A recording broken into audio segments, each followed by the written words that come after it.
So we should have Jean-Paul and Daniel rather than... Hello. Okay. Hello. Got you both. How you doing today, guys? Fantastic. It's really brilliant to be here. Falco, you beautiful Buccaneer, how you doing? Thanks for making a game, guys. Thanks for making a game that I can play on this lovely Friday. Yeah. So one thing I should mention, Daniel sent me an updated build of this. Is it 1 a.m. we were chatting? Yeah, 1 a.m. 1 a.m. Yeah. Now, on one hand, we admire your dedication. On the other, Hardcore. dude. Yeah. I mean, we want us to be. We just keep going. We just want to make it the best it can be, even to the very end. You know. Of the, we admire your dedication. That's the thing. Thank you. For us, it's always a struggle because we are human beings as well, and when we're getting sent things at 1 o'clock, it's like, are you serious? But at the same time, we can't help but just think, oh my god, they're still working on it now. Like they're non-stop, just trying to get the best possible version before we go live. Yeah. And we're really happy with this current build that you guys will be playing today. Cool. Okay. Well, without further ado, then I guess Falcor, did you want to fire this one up? Yeah, it's probably best if somebody else hosts it though, because if I host it, you're going to lose everything that I'm doing. Oh, okay. So this one's the latest build, right? From 1 a.m. Yes, from 1 a.m. We have 1 a.m. build. Awesome. Brilliant. Brilliant. Oh wait, did I just prematurely start then? Yeah, you started. That's So is this? I don't even know. Is this multiplayer or is it? I think completely single player. It's completely. It's single player. Right. Experience. Sorry, I thought when they said like, do you want to join in? I thought it was going to be a multiplayer. That's why I said about. Do you want to play then, Falcor? Sorry. Do you want to play it then, Falcor? Yeah, I can play it. Yeah, that's fine. Yeah, I thought it was a multiplayer game, so that's why I was saying if I hosted it, you're probably going to have some problems. But yeah, shift to crouch. Okay, shift. All right, that's new. All right. Shift for crouch. Yeah, interesting. TF2 habits. So, the first thing I noticed, because the download size, I was like, because I was looking at the screenshots and I was like, the download size is really, really small. But then I realized you've gone for this kind of, it's like the Super Nintendo had a mode called Mode 7 that was all the rage back then, where it was like kind of this sort of blocky 3D representation, which was like the old Mario Kart game. And that's the vibe I get from this. It's like Mode 7 but proper 3D. Yeah. So the game is built with sort of like a strong Quake engine vibe. So we built it. We built the whole game in engine. So all the level design is all built in Pro Builder, which gives it a very sort of blocky feel. And then all the environmental textures are all hand painted in Photoshop. So it's got this really like rough sort of feel. Right. Yeah. Definitely someone went for Sorry, did that guy just say Roll Tide? Roll Tide. I'm not sure. I can't actually hear. Oh, okay. The stream. Yeah. But it's the annanger, the business organization announcer. Oh, okay. There we go. I'm good at games. That's okay. I guess just restart. Okay. Yeah, so we have checkpoints dotted all over the place. So you'll notice in the corner. Actually, I'm in the corner, but when you're playing the game, there'll be a little like circle, and it'll tell you there's a checkpoint, so you can just load last save. Oh, okay. All right. Yeah. Attention. Please join me in welcoming new employee. I'm feeling I'm missing something here, but. Augmentation facility. We won't say anything. We don't want to. We've decided taking an absolute backseat. We'll give you the developer commentary, but we'll tell you about how we made it. But we're not going to tell you what to do. Yeah. We're going to Okay. completely. All right. We're comfortable with letting you go ahead. So welcome to the Bismuth Augmentation. Trying to see if I can hear the audio.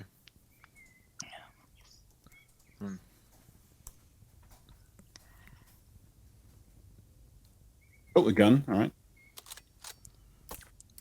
What? Oh. Okay. No, I remember reading the thing for this. It was something about going through different dimensions or something. You can dimension shift. So I'm interested to see that. So there we go. You now have the ability to switch. Okay, so right mouse button to.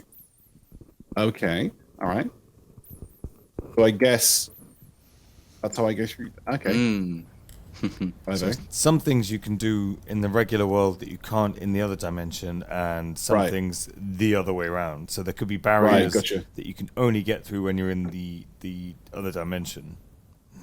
Oh, I see. Okay. Which is a cool concept. It's very cool. Yeah. It's one of those things. The games like this, lots of games are trying to have different concepts. I mean, the last great concept was Portal, wasn't it? That was amazing, the Portal series. But thinking of new ideas like this is really, really good. So this potentially could have a lot of.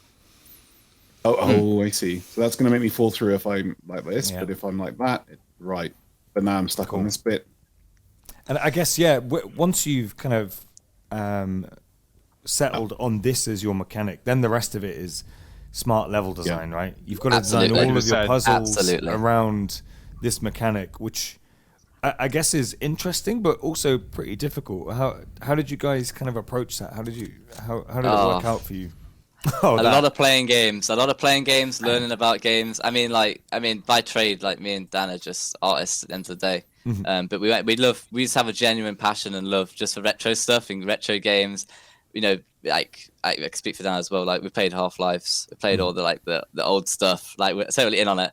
And it's basically we started with the digital ability. That's like we had the mechanic in a little block out, playing around with it, and we just got it and we went right. Let's just make a game. Let's just go. You know what I mean? Like let's just make it. And it wasn't. And don't get me wrong. Like we went through a lot of level design iterations. Just to get it to be right.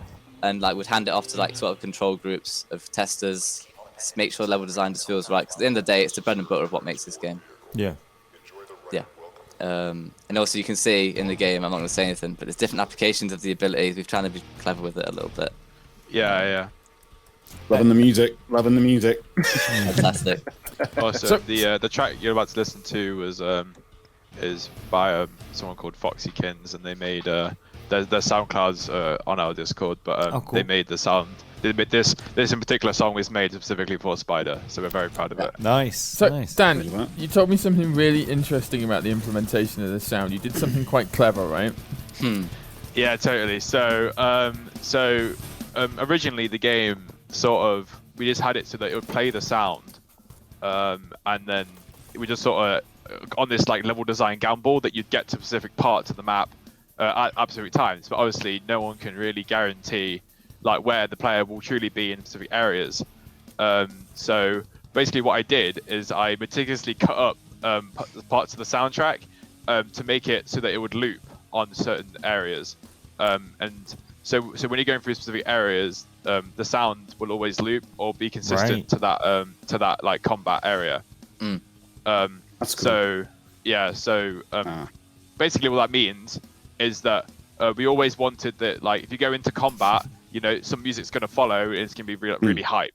So it's yes, the chorus breaks down and I'm going to go in and I'm going to kill everything. Like, so we spent a lot of time making sure that the sound like really played to the mood of the whole, whole experience. Yeah. It's got that really kind of epic feel when you like when I was playing this the other day, when I got to this bit, I was like, the game has started, you know? Yeah. So we took loads of inspiration. I don't know if you guys probably played Half-Life 1. There's a very start where you're going around, you're knocking about the facility.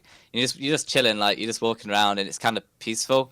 And then we kind of mirrored that, that sort of style with everything sort of chill at the start. You're walking around the facility. Yeah. Obviously, albeit it's a lot shorter, but it's like. And now the funicular is that transition now between now you're in the game. You know, now it's on. Yeah. You know, that's really what we wanted to like sort of. There's sort of a lesson we sort of take from different things. It's sort of how we built the game, was just on various lessons we learned from a lot of other games. It's a nice way to do things. Just look at things that you've enjoyed in other games and be like, I'd like to do a little bit of that in mine, and kind of work that way around.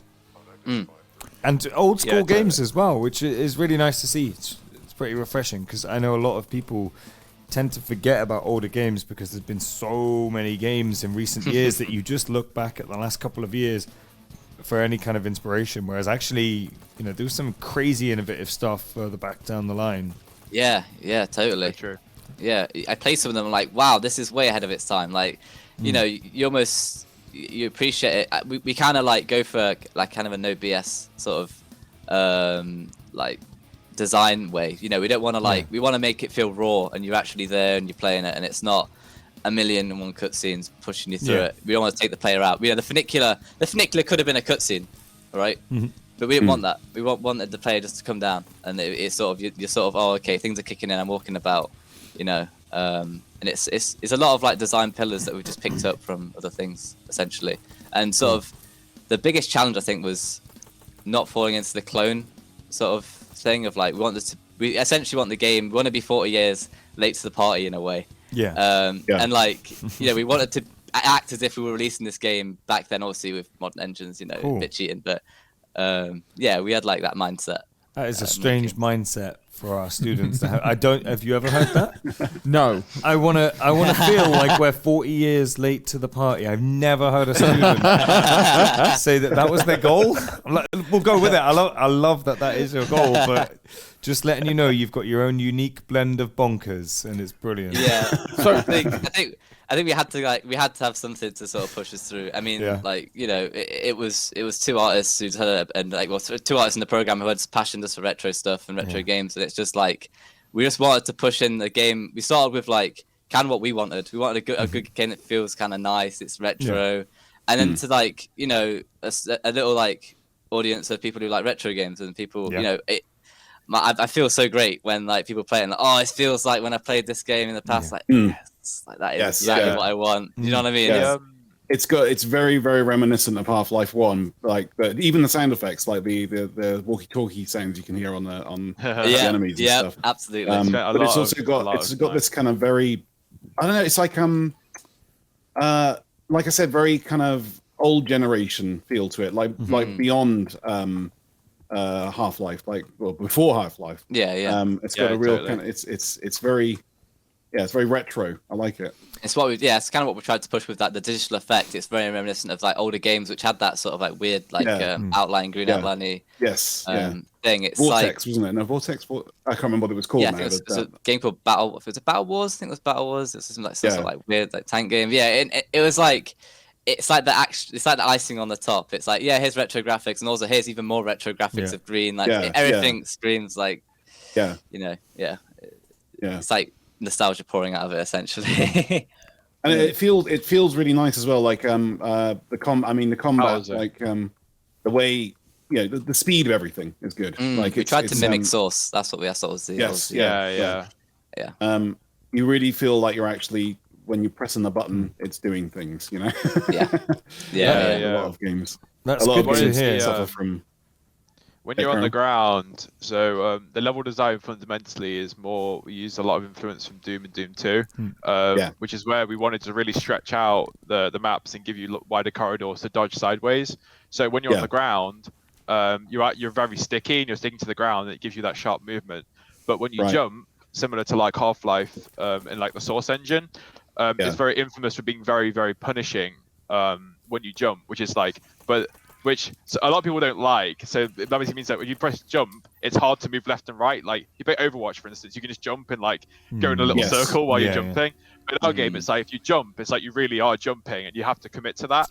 That just sort of shows those like these little like lessons from different design pillars from our influences that we just wanted to like sort of take away, I guess, to make Spyder what it is. This is one of the sort of examples of pushing the digital effects in another sense. I mean, like, you know, it's some people would look at this and go, like, so a lot of lecture first impressions was like, oh, this room's so poorly lit, and like, it's night vision. I was about to say that. Yeah, it's kind of forces you to use the effects, but also it's a benefit not just for the dimensional shift, but also just as a torch, essentially. Yeah. 100%. And then you experienced some certain screaming just before you got into this room. I don't know if it always spooked you. I have experienced some kind of, I don't know what it was, like an interdimensional orangutan came flying in. Yeah, I love it. You're not far off. I'll say that much. You're not far off, not at all. I think I'm gonna die. Yeah, I think we just try and like be creative a lot of things, and you know, they were definitely like one of those wacky choices of just adding like that enemy. Are we it going special. till 2 o'clock? Just out of curiosity. Yes. Okay, so I mean, I was thinking about, because we have the showcase ready. So maybe you can keep playing the game if you want to, but maybe towards the last 5 minutes we'll show you a sort of a different section of Spyder, which pushes some sort of different stuff maybe. Okay. Yeah. There's checkpoints in the game we'll tell you to skip to, and it's like a whole. It's sort of like the crowning piece a little bit. Right. I like how you have your own agenda for our playthrough of your game. Absolutely. I mean, agenda, like, I think it's more, we want to be strict on not saying anything in terms of, like, this is how you should play this. It's more like, we want you to be at this point and play this point. Sure. So one thing that's been coming up to show everyone at home a lot in the chat is your accessibility options. Oh, yeah, totally. Oh, yes. So tell us about what you've done there, because it sounds like you've done some interesting stuff. Yeah, so there's some cool stuff. Falcor, if you want to go into the options for me, and go into, I think it's preferences. Sure. You can turn on like a soft fade for the effect, and you can completely customize the digital ability to be any color you want. That's cool. Oh, So, that's like, cool. That's very cool. Yeah. Whatever effect, just make sure you click save changes and it will go. And like it's I'm just gonna go. I'm gonna hurt everybody's eyes here just for the hell Oh, of it. totally. Yeah, it. go crazy with it. Like it's on you. What you want from it. A lot of people are enjoying the. Oh my God! What have you done? Falcor, what? Yes, I do apologize, everybody. Black and white's quite nice. Black and white is quite cool. Like white and white, background. too. Yeah, that's one black of my and favorite. white or black with like a sort of magenta are quite the popular ones. How about black on black? Well, that's Computer hardcore. in the Devil's game. advocate, that is. That's hardcore. Yeah. That's Yeah, hardcore hard mode. Spider mode. Just for a note to future self, don't ever let Falcor pick colours for anything. Yeah. We're happy for this. That's you really literally can just do anything you want. That's Yeah. cool. I like Love that. it. And there's like a soft fade as well. So if you go back on there real quick, turn soft fade on. It might be easy on your eyes. I mean, this is like a developer thing. Like, Oh, yeah, okay. like I'll be honest, after working on it all day, my that flickering, it's like, Yeah. like spare my eyes. Can we please have a little? Imagine if you worked on it all day. Yeah, a little fade is like, that's nice, you know. Yeah. So, yeah, and I think we sort of it was originally accessibility, but wanted to be preferences. We don't want to sort of be misleading, but yeah, preferences is something we just wanted to add. It's not like we have difficulty in. We sort of wanted it to be one flat thing for now, but yeah, it's we just want to have a bit of fun with the preferences, and people can just customize it. Cool. Cool. Yeah, I love it. Right, we had better wrap this up, I'm afraid. John, skip him over to the last area. Go on, skip last over. thing. So All right, if you go on, you've got 2 minutes. 2 minutes. Yeah, 2 minutes is Smash all we it over. need. Go to the saves. Got it. We got this. If you kick load, Oh yeah, load. Sorry. and And then in the showcase, click Deadly Ascension. you have to scroll down a little bit. That's great. Okay. There, the Ascension. There we go. You got loads of saves. Yeah. Good work. Play Deadly Ascension. Good work. This is something we put in really recently, which is That's good. sort of like something we're really happy with in terms of game design. Yeah, it's like usually me and Dan. So we have like a sort of relationship where we like I make an area, he makes an area, and then we both go in each other's areas and do stuff to make it like feel right. Yeah. This is like Okay, the combining of the forces, pure evil. The two evil minds come together to make something. So this was the two of you genuinely working together, whereas most of the time Yes. you don't. Cool. As in like we've designed, because we want different feels for different areas. Yeah. So like we but we work in each other's areas, if that makes sense. Well, that's interesting because you've done really well to maintain a very overall coherent feel consistent. for the game, despite having that kind of individuality in the levels. Yeah, it picks having a small team really. Yeah. Obviously, just me and John working on the level design. John's doing an absolute trooper. You know, he's made all the guns, all the enemies and stuff like that, and really look after that. Well, I sort of look after a lot of the bigger sections of the level design. Sort of towards the later part of the game, John took responsibility on the first area. And I mean, we're just really good friends, and we just work between it, and we're more than happy to sort of be like, yeah, that's cool, but I think I can do this a little bit better or something, you know. But obviously, not being too like non-toxic. Yeah, and as well, like it's it's also, you know, we've had we wanted to keep it intimate, like between the three of us in the team, and like, you know, it's a shared vision at the end of the day. If something, I like playing it sometimes. I sometimes have a moment, I'm like, oh, this feels great. All right, I'm excited to like see other people play this, you know. Yeah, so it's sort of like, it's a game we would like to play if it came up with, we want to play it as well.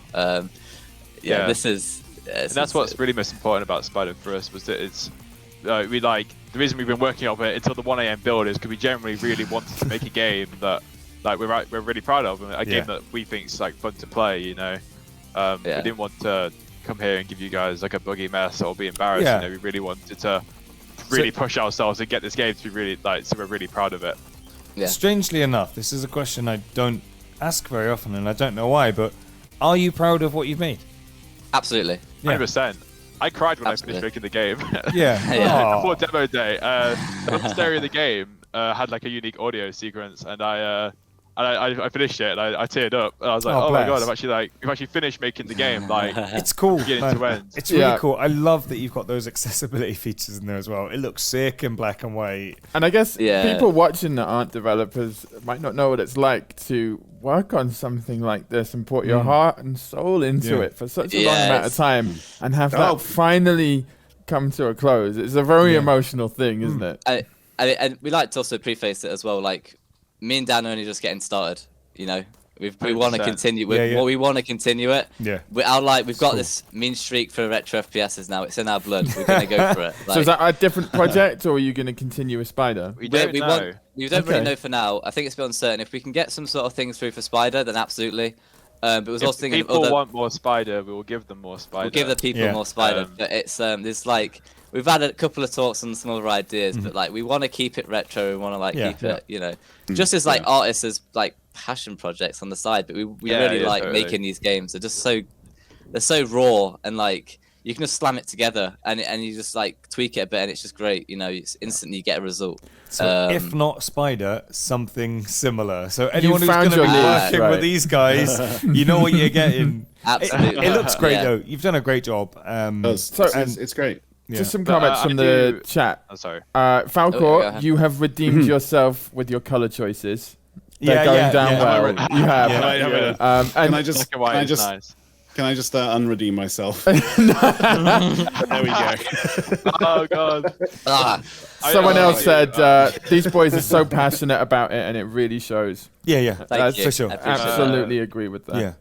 I just wanted to say a bit, like, the digital effect really was the crowning jewel. Aside from the level design and the retro, like Charlotte, our programmer, really like, because our team was formed out of random, like none of us knew each other in the second year. And we really we had this like sort of base idea for what this mechanic wanted to be, and really generally the whole, like, the retro FPS idea came from the fact that we realized that this digital switching ability looked like Battlezone, which is the 1980s arcade game. And then that's what born that sort of like, well, why don't we make a retro FPS? Like, we have this awesome switching ability that feels retro, why not go all out? And obviously me and John are big like Half-Life fan, Quake, Doom, you know, we're like, yes, like, got this, we have this, let's put it together, you know. So the digital switching ability is honestly like such a fun mechanic to work with. It's really incredible. So and I guess what you're saying here is, that's nice that you said that we're really passionate and it shows. That's great and everything, but we need to give a shout out to our programmer. That's basically what's happening right now. Absolutely.